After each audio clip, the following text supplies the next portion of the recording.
Every race judges. It's a natural thing to do.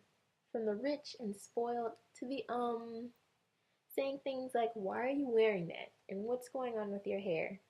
Everyone has been victim to these harsh remarks, but the reason for some of these judgments is deeper than you might suspect.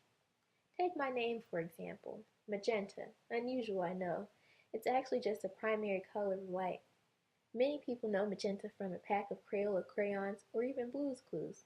It seems pretty simple to me, but you'd be surprised at some of the different receptions I get. Everything in the spectrum from "That's ratchet" to "That's one of the most beautiful names I've ever heard." People's reactions are never surprising to me anymore, as I think I've just about heard them all. But the thing I have never been able to get over is who says what about my name. For as far back as I can remember, it was always my black classmates who would say my name was ghetto, often taunting. "Why would your parents name you after a color? Why not go all the way and call you purple or fuchsia?" I would also think to myself, well, at least it's not just a combination of wild sounds and letters my parents threw together. And surprisingly, many of the people of other races I was introduced to would say, "Oh, I love your name. How did your parents come up with that?" And I always wondered, why is it that all of the negative reactions I receive from black people? And it wasn't until recently that I realized it is often your own race that judges you more harshly than anyone else.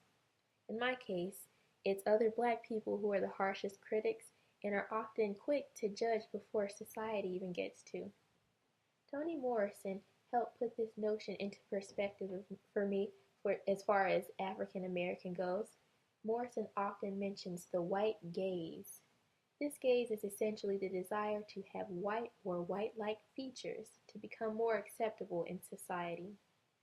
In Morrison's novel "The Bluest Eye", she details the childhood of a black girl named Pecola who is hated by her community because she is ugly.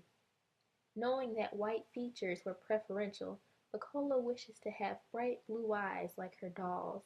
She believes that with this enviable white feature, she will finally be loved by her community. Morrison writes, "It had occurred to Pecola some time ago that if her eyes, those eyes that held the pictures and knew the sights were different, that is to say beautiful, she, herself, would be beautiful." In "The Bluest Eye", Morrison makes an example of ugliness and how that would cause people to treat you differently, but I believe that ugliness pushed upon Pecola could be a metaphor for blackness or black features. The community judged and shut out Pecola for being ugly. They also emptied their ugliness on her. All of our waste which we dumped on her, which she absorbed, and all of our beauty which was first hers and she gave to us, all of us who knew her, felt so wholesome after we cleansed ourselves on her. We were so beautiful when we stood astride her ugliness.